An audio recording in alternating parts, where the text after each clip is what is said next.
Si ton homme aime le sexe tous les jours, tu dois le remercier.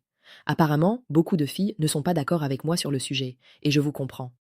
D'autres disent de même, et s'il ne sait pas faire la chose. Mais c'est très simple, mesdames. Un homme qui, malgré le fait que vous le refusiez de nombreuses fois, continue de vouloir manger la seule nourriture que sa chose peut manger, tu dois le remercier. Parce que le désir, quand il reste dirigé vers une seule personne, ce n'est pas anodin. La tomate est facile à trouver dehors, très facile même. Mais s'il insiste sur toi, encore et encore, sache que ce n'est pas par manque de choix, c'est parce qu'il t'aime. Tu n'aimes pas sa manière de faire la chose? Apprends-lui. Montre-lui comment toi, tu aimes. La communication, c'est aussi ça dans un couple. Refuser quelque chose que toi-même tu aimes, sous prétexte que tu n'aimes pas sa manière de faire, alors là, madame, je suis désolée, mais tu vas ailleurs chercher ce que tu refuses chez lui.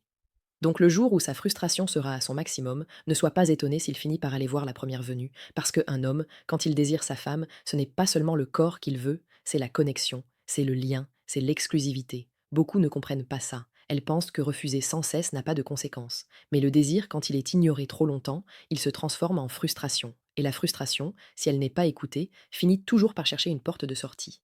L'amour, ce n'est pas seulement les mots, c'est aussi répondre aux besoins de l'autre, sans calcul, sans mépris, sans humiliation. Ton homme a arrêté de te demander la tomate?